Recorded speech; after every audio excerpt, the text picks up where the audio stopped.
अजय प्रहार चैनल में आपका स्वागत है। इस समय छत पर रिमझिम बारिश हो रही है, उसकी बूंदों की आवाज़ भी आ रही है। और देश में इस समय पर घर घर में अगर कोई चर्चा है तो वो भाई सोनम वांगचुक, जो जंतर मंतर पर 29 जून से निरंतर भूख हड़ताल पर बैठे हैं और सरकार की जू नहीं रहेंगे। हालात को देख के लगता है क्या ये लोकतांत्रिक सरकार है? ये वो प्रश्न है जो आज घर घर में चर्चा का विषय है कि यह कैसी लोकतांत्रिक सरकार है जो एक विश्व प्रसिद्ध, जिसने भारत की प्रसिद्धि को चारों ओर फैलाया है कि हाँ ऐसे विद्वान भी जन्मते हैं, ऐसे सोनम वांगचुक को अनशन करना पड़े, भूख हड़ताल करना पड़े। ब्रिटिश सरकार में भी अगर कोई भूख हड़ताल करता था तो डिस्ट्रिक्ट एडमिनिस्ट्रेशन उसके हेल्थ के बुलेटिन जारी करता था और प्रयास करता था कि ये अनशन समाप्त हो जाए। लेकिन ये लोकतंत्र का हम अमृतकाल मना चुके हैं। अमृतकाल के बाद उम्मीद की जा रही थी कि भारतीय लोकतंत्र एक अच्छे नए सोपान की ओर बढ़ेगा, लेकिन जब बैलगाड़ी में सही नहीं होते हैं तो बैलगाड़ी अच्छी नहीं चलती है। लोकतंत्र में कुर्सियों पर जैसे लोग बैठे हुए हैं, उनकी वो चर्चाएं जन जन में व्याप्त हैं और वो चर्चाएं और व्याप्त ना हों, इसके लिए सरकार जिस कॉरपोरेट हुक्काबार की सदस्य है, उसी हुक्काबार की सदस्य गोदी मीडिया हो चुकी है। तो दोनों दोस्ती निभा रहे हैं, वो कुकर्म कर रहे हैं, ये कुकर्म पर पर्दा डाल रहे हैं। ऐसी स्थिति में जब गंदगी पर पर्दे पड़ते हैं तो गंदगी और बढ़ती है। सोनम वांगचुक से पूरे देश से अपीलें आ रही हैं कि वो अपना अनशन समाप्त कर दें।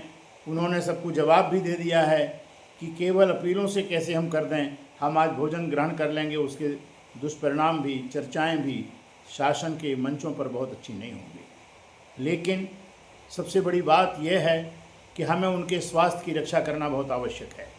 उनका अभी भारतवर्ष में रहना, भारतवर्ष के लिए चेतना जगाना, ये बहुत बड़ा काम उनके द्वारा किया जा रहा है। लोक चेतना सुषुप्त है और सुषुप्त का कारण है कि भय का वातावरण बना दिया गया है। जो सरकार के नुमाइंदे इंदिरा गांधी के आपातकाल को गाली देते हैं, वही लोग बिना आपातकाल लगाए आपातकाल से 100 गुना अत्याचार कर रहे हैं। और ऐसी स्थिति में अगर सोनम वांगचुक जैसे लोग अनशन पर बैठे हैं तो वो केवल इसलिए बैठे हैं कि लोक चेतना का जागरण हो। और आवश्यकता है कि लोक चेतना की जागृति के लिए लोगों को घरों से निकलना होगा, भय के आवरण को ख़त्म करना होगा। भय कितनी देर चलेगा? आप क्या करेंगे? जेलों में बंद करेंगे? जो सेवानिवृत्त लोग हैं, जो सीनियर सिटीजन हैं, ये उनका दायित्व है कि वो अपने घरों से निकलें, लोक चेतना के नारे लगाएं और सरकार को दर्पण दिखाएं। राम मंदिर की चोरी को लीपापोती करने पर जुटे हुए लोग अलग दिख रहे हैं सोशल मीडिया में, कौन क्या बोल रहा है। दान दाताओं तक को बुरे शब्द कहे जा रहे हैं कि ऐसा दान न करें जिनको अपने दान की फिक्र है। क्या बातें हैं, किस प्रकार की सरकार है, ये एक बहुत चिंता का विषय है, इसमें कोई दो राय नहीं है। हम चाहते ये हैं कि जो लोकतंत्र के सजग प्रहरी हैं, इस समय राजनीतिक दल भी बहुत सक्रियता नहीं दिखा पा रहे हैं, उनके पास भी आर्थिक संकट हो सकता है, उनके पास भी और भी कई प्रकार की स्थितियां हैं, उनमें समन्वय नहीं है। विरोधी दलों का जब एक धर्म है तो समन्वय क्यों नहीं है, ये एक सोचनीय विषय है।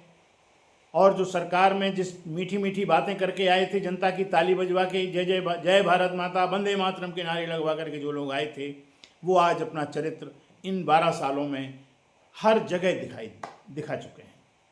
और बहुत लोकतंत्र के प्रति जो श्रद्धा जगाई गई थी, अमृतकाल तक आते आते ऐसे लोगों के हाथों में शासन आया है कि आज वो श्रद्धा अश्रद्धा में बदलती चली जा रही है।